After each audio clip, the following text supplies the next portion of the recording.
Hello and welcome to Hapara 101 Introduction. In this short segment, you will be receiving a brief introduction to Hapara, including how to access the Hapara dashboard, how to locate and organize your classes, and what happens when a new class or student is added to Hapara. Let's dive in. First off, why do we bother with Hapara in the first place? Isn't Google Drive good enough? In short, no, it's not. We use Hapara to enhance many Google services and gain visibility into student communication. Services like Google Docs, Sheets, Sites, and Blogger are first and foremost productivity tools.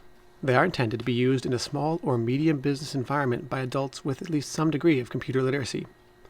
Powerful as they are, these services are not directly targeted at students and do not understand class, teacher, student relationships. Hapara provides an additional layer that helps adapt Google to a classroom environment and provides additional tools to help teachers and students get more out of services like Drive, Sites, and Blogger. The next question you might have is, how do I get to Hapara? Point your browser, preferably Google Chrome, to www.teacherdashboard.com.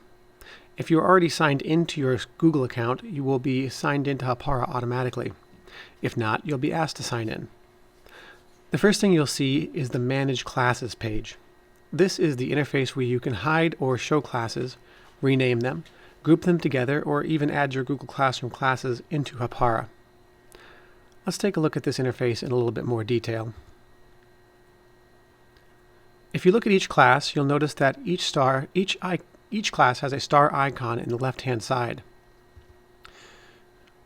If you click that star, Hapara will hide that class from your My Classes page. It will still be available by choosing All Classes at the top of the page. One more thing I'd like to point out is the Edit icon on each class. It's the pencil icon here. Click on the icon and you will get a new dialog. That will allow you to give your course a nicer nickname or choose the color to create visual groups just for your own use. Now that you know how to get to your Hapara dashboard and manage your classes, let's look at exactly what happens when a new course gets created in Hapara. First, Hapara creates a class folder. Your class folder is a folder in Google Drive that is created and shared with you automatically. It contains all of your student folders for that class. Next, Hapara creates a class Google group. Your class Google group is a fully fledged group that makes sharing with and emailing your classes easier. Then a class calendar. A Google Calendar is created automatically and shared with you and your students. Finally, your class is added to your teacher dashboard in Hapara. So how does Hapara know to create these classes? Well, there are two ways that happens in our setup. The primary method is PowerSchool. This is how most classes will be created. If the class is set up correctly in PowerSchool, then Hapara should already have it created for you. The second method is by importing a class from Google Classroom. If your course cannot be created in PowerSchool for some reason, then setting it up and importing it from Google Classroom might be the solution for you. Please contact the tech department for assistance with this process. Finally, a quick note here. All of this happens without the student needing to be in the class yet. For example, you will have classes in PowerSchool for semesters that have not yet started and have no students, but you can still add items to the Google Calendars for those classes. Let's take a moment to look at what some of this might look like with some real examples. Your class folder will be created in Google Drive. You can find these folders under the Shared with Me section of your Drive. I highly recommend your current classes, adding your current classes to your Google Drive proper by right-clicking the folders and selecting Add to My Drive. This will bring them into your Google Drive alongside the rest of your content. Note that students will not have this step, as we will see later. Now on to the Google Groups for your classes. There's not much to say here except that they work just like any other Google group. If you start typing the name of your class in an email field, you will see Google Groups showing the different courses that match what you type. No need to create your own groups or enter student emails one at a time. The group handles this for you. Keep in mind that these are more than just email groups. They can be used to share documents as well, or create an archive of all email messages for new students to reference.